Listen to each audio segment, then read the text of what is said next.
आप सभी को सालों प्यार सलाम। मैं रेवरेंड डॉक्टर बिनी जॉन एक बार फिर से आपके समक्ष उपस्थित हूँ बिब्लिकल न्यूमरोलॉजी के एक अध्ययन क्षेत्र में ले जाते हुए, ताकि आप परमेश्वर के उन गूढ़ रहस्यों को और अधिक से अधिक समझ सकें। हम पिछले वीडियो में चर्चा कर रहे थे अब्राहम के बारे में कि अब्राहम कौन है, क्या है और उसके जीवन में किस प्रकार अंकों का प्रभाव रहा है, और उसी क्रम को हम आज आगे बढ़ाएंगे। हमने पिछले जो वीडियो है उसमें है ना चर्चा की थी कि किस प्रकार अब्राहम के जीवन के अंदर 3 अंक प्रभावी रहा है। मैं उसको थोड़ा सा रिकैप कर देता हूँ। हमने उसमें सीखा था कि अब्राहम की उम्र 75 साल है और उसको कैलकुलेट किया तो वहाँ पर 3 नंबर निकल कर के आता है। जब अब्राहम को ना क्या किए परमेश्वर दर्शन देता है और वो उनसे कुछ क्वेश्चन करता है, तो उस वक्त में वहाँ पर परमेश्वर के दूत उसको कहते हैं कि 3 वर्ष की कलोर, 3 वर्ष की बकरी, 3 वर्ष का मेंढा लेना और उनको बलिदान करना है। ये इस तरीके से वहाँ पर 3 नंबर प्रभावी होता है। और फिर उसके बाद है ना वहाँ पर देखते हैं कि एक और है ना बार है ना 3 नंबर का प्रयोग है ना अब्राहम के जीवन के अंदर है कि जब वो अपने तंबू के बाहर है तो वहाँ पर देखते हैं कि 3 पुरुष आकर के खड़े हो जाते हैं और वो 3 अंक फिर से प्रभावी होता है। और जब उनको अपने घर के अंदर बुलाते हैं तो घर के अंदर बुला करके फिर से है ना वो 3 नंबर प्रभावी करता है। यहाँ पर अब्राहम जो है खुद 3 नंबर को प्रभावी करता है और 3 नंबर का इस्तेमाल करता है। अपनी पत्नी को कहता है कि 3 पसेरी आटा उनके लिए गूंथ। तो ये है ना हमारी पिछली वीडियो से थोड़ा सा रिकैप रहा कि ताकि आप उसको समझ सके। रिवीजन है ना आपके लिए, जिन्होंने पिछली वीडियो नहीं देखी आप उसको जा करके देख सकते हैं। इससे पहली वाली वीडियो उसी है, उसी पर है। मैं उस पर थोड़ा सा और आगे है ना बढ़ूँगा। हालांकि अब्राहम के जीवन के अंदर बहुत सारी संख्याओं का जिक्र है, बहुत सारी संख्याएं हैं जिन संख्याओं पर हम चर्चा कर सकते हैं। फिर उसका कैलकुलेशन निकाल करके हम ना इस निष्कर्ष पर भी पहुंच सकते हैं कि उसकी लाइफ में कौन सा नंबर है ना ज़्यादा प्रभावी रहा। और है ना ये सब्जेक्ट है ना बहुत ही महत्वपूर्ण हो जाता है, लेकिन मैं कोशिश करूंगा कि मैं आपको इस वीडियो में एक नंबर के बारे में और बताऊं और फिर है ना आगे जा कर के फिर किसी दूसरे के बारे में बताऊं और फिर है ना हम आगे है ना फिर से कभी अब्राहम के बारे में बात करें।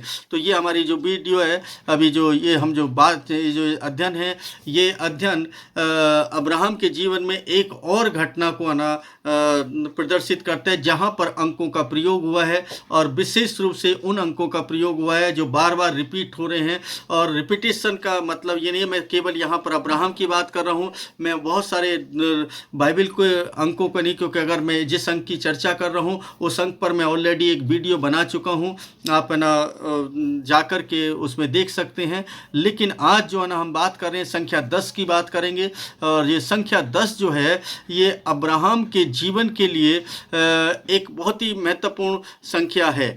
अब है ना कैसी संख्या है कि यहाँ पर भी इस संख्या ने ना के तहत जो है परमेश्वर का काम हुआ है और संख्या यहाँ पर अब्राहम के जीवन के अंदर है। बिल्कुल एग्जैक्ट है ना वही बातें, वही चीज़ें जो है ना होनी चाहिए उस नंबर के तहत। और ये कोई एक व्यक्ति नहीं बल्कि कई व्यक्तियों के द्वारा यहाँ पर ना देखने के लिए मिलता है। और मैं इसको जब है ना अब्राहम इस तरीके से एक घटना है, जब आप पहले कहानी को थोड़ा सा समझ लें, क्योंकि बहुत सारे लोग कहेंगे तो इंट्रोडक्शन में बहुत टाइम ले लेते हैं, तो इंट्रोडक्शन के बगैर है ना आप उस चीज़ को समझ नहीं सकते। मैं डायरेक्टली अगर बता दूंगा तो शायद है ना आप उसको ना समझें। और आपको बता दें कि प्रचार में और अध्ययन में अंतर है। प्रचार जो है वो आपके उत्साह बढ़ाने के लिए होता है, अध्ययन जो है आपके आत्म जीवन को निखारने के लिए होता है। तो मेरा जो है ना अभी प्रयास है वो आपके आत्मिक जीवन के को निखारने के लिए इस अध्ययन को देना है, ताकि आप लोग अपने आत्मिक जीवन के लिए कुछ अच्छा कर पाएँ, यही मेरी कोशिश है। तो आप इस बात को ना जाएं कि इंट्रोडक्शन में कितना टाइम लगा या है ना इंट्रोडक्शन पहले है ना कम हो सकता था, ये सब है ना ये विषय नहीं है। ये विषय है कि आप कितना है ना परमेश्वर के साथ है ना जुड़ना चाहते हैं। अगर मैं परमेश्वर के बाहर की बात कर रहा हूँ तो एक अलग बात हो जाएगी। इंट्रोडक्शन देना, भाई मैं अपना इंट्रोडक्शन दे रहा हूँ या किसी दूसरे का इंट्रोडक्शन दे रहा हूँ, वो एक अलग बात हो जाएगी। मैं केवल और केवल जब भी कुछ इंट्रोडक्शन देता हूँ तो वो बाइबल के है ना ही आधार पर देता हूँ और बाइबल को उसकी भूमिका को समझने की ज़रूरत है। तो यहाँ पर अब्राहम जो है वो बूढ़े हो गए हैं और बूढ़े होने के बाद अब उनको लगने लगा है कि मेरे बेटे की शादी हो जाए। और ये जो 10 अंक है यहाँ पर प्रभावी दिखाई देता है। ये उत्पत्ति 24 के अंदर है ना हम इसको पढ़ सकते हैं। उत्पत्ति 24 के अंदर है ना इसका जिक्र ना पूरा मिलेगा आपको। आप एक पूरी कहानी के जैसे पढ़ सकते हैं। मैं इसको शॉर्ट वीडियो बना रहा हूँ, बहुत ज़्यादा है ना बड़ी नहीं होगी, बस इस पर थोड़ी सी चर्चा करूँगा मैं। तो जब अब्राहम जो है बूढ़े हो चले होते हैं तब वो अपने सबसे भरोसेमंद जो नौकर है, जो सबसे भरोसेमंद जो है ना उनका सेवक है, उसको बुलाते हैं और उससे कहते हैं कि तू यहाँ और मुझसे मेरे पास आकर के बैठ जा और एक क्या कर कि शपथ खा, तुझे कसम खानी है। और क्या कसम खानी है कि वो यहाँ पर मैं थोड़ा सा पढ़ दूँ तो आपको ज़्यादा समझ में आएगा। इसलिए इब्राहिम ने अपने घर के सबसे पुराने सेवक को उसके समस्त संपत्ति का भंडारी था कहा, अपने हाथ मेरी जांघ के नीचे रख और मैं तुझे यहोवा अर्थात स्वर्ग और पृथ्वी के परमेश्वर की शपथ खिलाता हूँ कि जिन कनानियों के मध्य में रहता हूँ उनकी बेटियों में से मेरे बेटे के लिए तू कोई पत्नी नहीं चुनेगा। तू मेरे देश में मेरे ही कुटुंबियों में जाकर मेरे पुत्र इसहाक के लिए पत्नी ले आएगा। तब उसके सेवक ने उससे कहा, कदाचित वह स्त्री इस देश में मेरे पीछे न आना चाहे तो क्या मुझे तेरे पुत्र को उस देश में वापस ले जाना पड़ेगा जहाँ से तू आया था? इब्राहिम ने उससे कहा, सावधान, तू मेरे पुत्र को वहाँ वापस ना ले जाना। ये कितनी बड़ी अच्छी इंटरेस्टिंग कहानी है। और ना इसको मैं कहानी इसलिए बोल रहा हूँ क्योंकि उसके जीवन से घटित है। तो वो कहते हैं कि इन लोगों में से मेरी बेटे के लिए कोई पत्नी हुई, मेरे घराने से ना उस पत्नी को लेकर के आना। तो वो कहता है ठीक है, मैं तुझसे वादा करता हूँ। और ये उसके बाद वो 8वें पद में कहता है, परंतु यदि वह स्त्री तेरे पीछे आना न चाहे तो तू मेरी शपथ से छूट जाएगा, परंतु मेरे पुत्र को वहाँ कदापि वापस न ले जाना। उस सेवक ने अपना हाथ अपने स्वामी इब्राहिम की जांघ के नीचे रखकर इस बात की शपथ खाई। उसने वादा कर दिया कि है ना अगर है ना वो स्त्री वहाँ से वापस नहीं आना चाहेगी तो मैं उसको कभी नहीं लेकर के आऊँगा, लेकिन अगर वो आना चाहती है तो ठीक है, अगर नहीं आएगी तो मैं तेरे बेटे को वहाँ पर कभी नहीं लेकर के जाऊँगा। इब्राहिम बहुत बूढ़ा हो चला है। तब है ना वहाँ पर 10वें पद के अंदर एक बहुत ही सुंदर बात है जहाँ से अंकों की पुनरावृत्ति शुरू होती है। और वहाँ पर वो कहते, तब उस सेवक ने अपने स्वामी के ऊँटों में से 10 ऊँट लिए और अपने स्वामी की सर्वोत्तम वस्तुओं में से विभिन्न वस्तुएं लेकर प्रस्थान किया और वह उठकर मेसोपोटामिया में नाहौर के नगर को गया। अभी है ना बहुत गौर से सुन ले, मैंने आपको पिछली वीडियो में बताया था ये मेसोपोटामिया का क्षेत्र है जहाँ पर गणित को है ना सबसे ज़्यादा महत्व दिया जाता था। और कह सकते हैं कि शुरुआत ही वहीं से हुई है। जो आज मैथ पढ़ रहे हैं उसकी शुरुआत वहाँ से होती है। मेसोपोटामिया का रहने वाला था अब्राहम, क्योंकि उसी क्षेत्र में उसने अपने जीवन को काटा है। तो यहाँ पर देखते हैं कि उसके स्वामी से किसी ने कुछ कहा नहीं है, लेकिन उसको भी अंकों के बारे में मालूम है। उसने ठीक 10 ऊँटों को न चुना और ये 10 ऊँट है ना उसका चुनना ये कोई छोटी बात नहीं है, एक बड़ी बात थी। और है ना यहाँ पर ये अंकों की जो संख्या है वो है ना यहाँ पर देखते हैं कि स्पष्ट रूप से दिखाई दे रही है कि उसने 10 ऊँट ही क्यों चुने। वो कम हो सकते थे, 4 हो सकते थे या 20 हो सकते थे, क्योंकि उसके पास ऊँटों की कोई कमी नहीं थी, सब कुछ है ना वो कर सकता था। लेकिन उसने 10 ही ऊँटों को चुना। लेकिन उन 10 ऊँटों को लेकर के वो जाता है और जा कर के वहाँ पर जब आगे बढ़ता है और वहाँ पर देखता है कि एक कुएं के पास में जो कुछ है ना स्त्रियाँ ना अपने भेड़ बकरियों को ना जो पानी पिला रही हैं, ऊँटों को पानी पिला रही हैं। तो वहाँ पर वो भी जाता है और ना वो एक व्यक्ति से पूछता है, क्या तू नाहौर को जानता है? इस तरीके से पूरा ब्यौरा एक व्यक्ति से लेता है। तब वो कहता है कि उसकी बेटी यहाँ पर आ रही है और उसकी बेटी के साथ ना बातचीत करता है। और फिर बातचीत करने के बाद उसके 22वें पद के अंदर एक खास बात है। मैंने कहा थोड़ी छोटी कर रहा हूँ मैं इस वीडियो को, ताकि है ना आप लोग उसको अच्छे से समझ आए। तो उसका जब 22वां पद है वो कहता है, फिर इसी बीच वह पुरुष यह जानने के लिए कि यहोवा ने मेरी यात्रा को सफल किया है कि नहीं, चुपचाप उसकी ओर देखता रहा। अब है ना ये परमेश्वर है ना का इंतजार कर रहा है कि है ना वास्तव में ये बात सही है या नहीं है। ये व्यक्ति जो है वो देख रहा है कि क्या है ना ये बात सही है या नहीं है। आप पूरी कहानी को पढ़ सकते हैं। कई बार है ना आप है ना सुन करके ये बोलेंगे ये बात आपने नहीं बोली थी, तो उसको बोलने की जरूरत नहीं है, क्योंकि मैं पूरे बोलूँगा तो बहुत लंबा हो जाएगा। फिर ऐसा हुआ कि जब ऊँट पानी पी चुके तो उस पुरुष ने आधे सेकेल वजन के सोने का एक नथ और 10 सेकेल वजन के सोने के 2 कंगन उसके हाथों के लिए निकाले और उसको दे दिए। अब आप देखें कि यहाँ पर एक नंबर निकल कर के आता है कि ना उसने कितने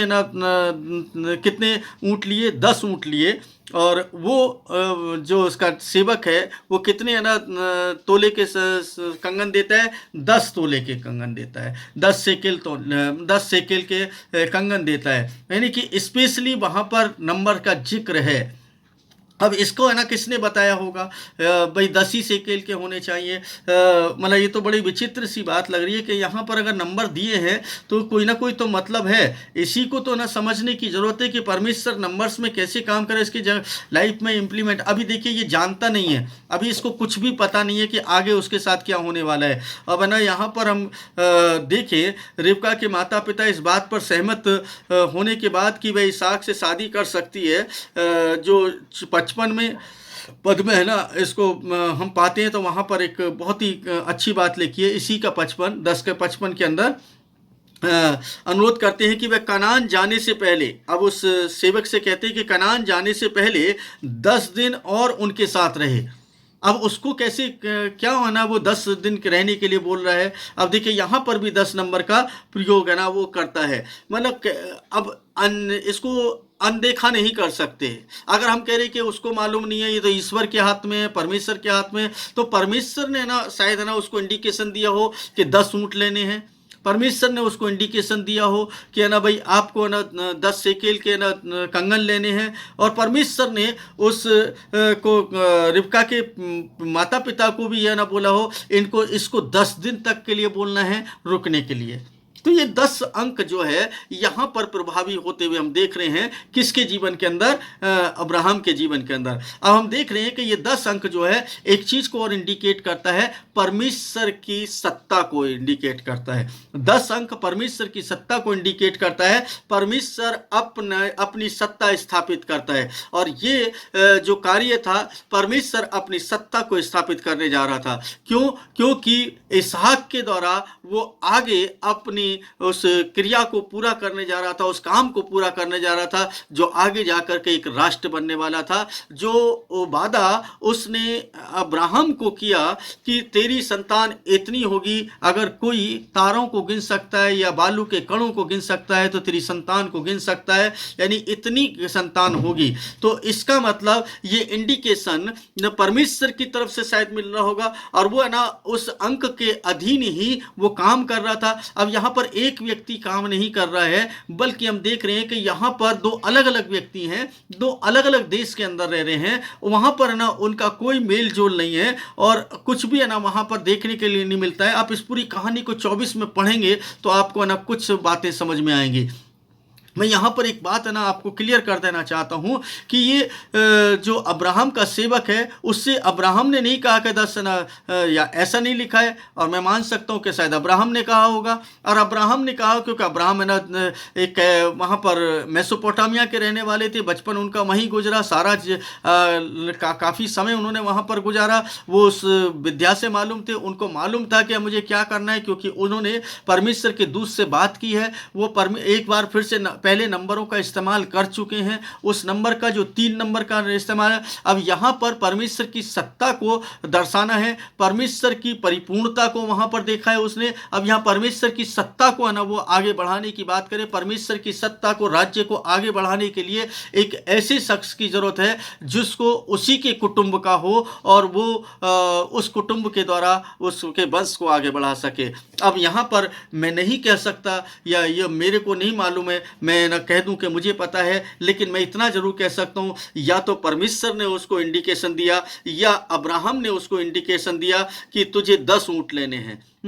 अब यहाँ पर नंबर का इस्तेमाल हो रहा है, 10 ऊंट लेने हैं। वो 10 ऊंट लेकर के चला जाता है, बहुत सारा सामान लेकर के जाता है। वहां पर बहुत सारे सामान का कोई जिक्र नहीं है। 10 ऊंटों के अंदर कितना सामान उसको देने के लिए, क्या क्या क्या गिफ्ट देने के लिए उसने ना रखे होंगे, लेकिन स्पेशली उन कंगनों का जिक्र किया जाता है जिसके द्वारा उस लड़की को ब्याहने के लिए वो निमंत्रण दे रहे हैं, और वो उसका जो तोल है वो 10 सेकेल है। तो यहाँ पर स्पष्ट हो जाता है। अब ना देखिए, ना तो उस कंगन के बारे में पता है, हम यहाँ मान लेते हैं चलो ठीक है कोई बात नहीं है, ना बातें अब्राहम और ना उसके सेवक के बीच में हो गई होंगी, लेकिन नाहोर को, मतलब जो उसके रिबका का जो पिता है, उसको कैसे मालूम कि ना इस अंक का प्रभाव करना है। इसका मतलब परमेश्वर ने उसके मन में डाला और उसको उस अंक को वहां पर प्रभावी करने के लिए, अपनी सत्ता को स्थापित करने के लिए बताया कि ना देखो मैं कुछ करने जा रहा हूं, इसलिए इस अंक के अधीन होना चाहिए। और उसको बोला कि 10 दिन तक तुझे रुकना है। वो 1 दिन बोल सकता है, 2 दिन बोल सकता है। तो यहाँ पर देखते हैं कि 10 अंक भी प्रभावी उसके जीवन में रहा है, और इस 10 अंक के तहत परमेश्वर ने उसके जीवन में अपनी सत्ता को स्थापित किया है। अब आपको देखिए 3 नंबर के अंदर अपने आप को प्रकट किया है उसने। जो अब्राहम का जो 3 के जीवन में 3 अंक के अंदर है ना, उसने प्रकट किया, अपने आप को उपस्थित किया है परमेश्वर ने। और इस 10 अंक के तहत उसने क्या किया है, अपनी सत्ता को स्थापित किया, क्योंकि उसके वंश को आगे बढ़ाने के लिए उसने उसके बेटे के लिए एक पत्नी का चुनाव करना था। और उस पत्नी का चुनाव जब किया तो उसने एक अंक को ना वहां पर इस्तेमाल किया। और मैं नहीं कह सकता कि ना ये परमेश्वर ने किया या अब्राहम ने किया, ये ना बेहतर परमेश्वर जानता है या अब्राहम जानता है। ना तो मैं अब्राहम के समय में हूँ, ना मैं परमेश्वर के उन गूढ़ बातों को इतने गहराई से मैं आप समझ पा रहा हूँ कि ना परमेश्वर ने ऐसा क्यों किया, लेकिन अंकों का इस्तेमाल हुआ। बस इतना जानता हूँ कि परमेश्वर ने कुछ तो किया है, चाहे वो अब्राहम के थ्रू किया है, चाहे वो खुद किया है, लेकिन अंकों का इस्तेमाल अवश्य हुआ है। बिना अंक के कुछ भी नहीं हुआ है। हमें ना इसको ना इस तरीके से देखिए कि परमेश्वर कहीं ना कहीं कनेक्ट है और अंक भी कहीं ना कहीं कनेक्ट हैं। इन दोनों को आप अलग नहीं कर सकते। अब अब्राहम के जीवन के अंदर ये अंक प्रभावी हुए। अगर मान लीजिए वो 3 अंक के द्वारा अपने आप को प्रकट कर रहा है, अपने आप को प्रस्तुत कर रहा है परमेश्वर अब्राहम के सामने, और वो बता रहा है कि देखो ये मेरा प्रकटीकरण है और इस तरीके से ना ये तुम्हें ना अपने जीवन को रखना है। और वो सारी बातें उनसे बात कर रहा है वो, लेकिन 3 ही अंक के अंदर कर रहा है। और 10 अंक का जब जिक्र आ रहा है तो यहाँ पर परमेश्वर की सत्ता को दिखाई दे रहा है कि परमेश्वर अपनी सत्ता स्थापित करने जा रहा है, और वो भी किसके द्वारा, इसहाक के द्वारा, उसकी पत्नी के द्वारा, और एक नए वंश को वो आगे बढ़ाने के लिए यहाँ पर अपनी सत्ता की शुरुआत कर रहा है। क्योंकि वहाँ पर परमेश्वर 10 अंक में है ना एक क्रिया हो रही है, और ये 10 अंक एक जन के लिए नहीं, सेवक ने उसको चुना।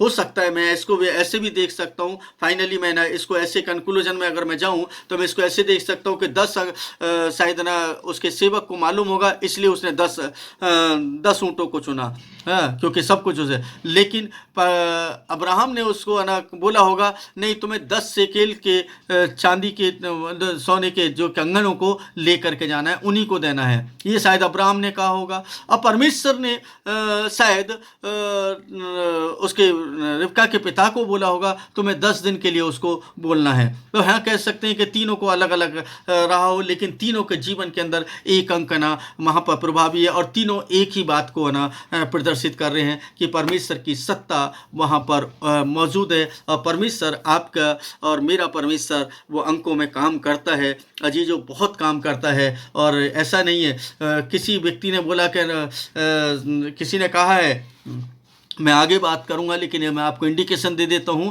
किसी ने कहा कि नाम में क्या रखा है, मैं कहता हूं कि बाइबल के अनुसार नाम में ही सब कुछ रखा है, क्योंकि बाइबल का अंदर जो नाम है वो नाम में ही सब कुछ रखा है। इसको ध्यान रखें कि एक बहुत बड़े है ना, उसने बोला, मैं उसका जिक्र अभी नहीं करूंगा, आने वाले वीडियो में करूंगा कि नाम में क्या रखा है। नाम तो है ना कुछ भी रख लो, मैं कहता हूँ कि नाम में ही सब कुछ रखा है, ये बाइबल बताती है। परमेश्वर आपको बहुतायत के साथ आशीष दे, और परमेश्वर आपके घर परिवार में सुख शांति को बनाए रखे। परमेश्वर में आप निरंतर आगे बढ़ते रहें। मेरी शुभकामनाओं के यही हैं और मेरी शुभकामनाएं हमेशा आपके लिए हैं, प्रार्थनाएं आपके लिए है। आपके लिए हमेशा मैं प्रार्थना में रहता हूं और ना जब भी ये प्रार्थना करता हूं आप सबके लिए प्रार्थना, जितने भी मेरे जो भी मुझे सुनते हैं उन सब के लिए। और मेरी उम्मीद है परमेश्वर से कि यही परमेश्वर सबके परिवारों को खुशहाल और अच्छे से रखे। आप तंदुरुस्त रहें, भले चंगे रहें, यही मेरी शुभकामनाएं और प्रार्थना है। आप सबको इन्हीं शुभकामनाओं प्रार्थनाओं के साथ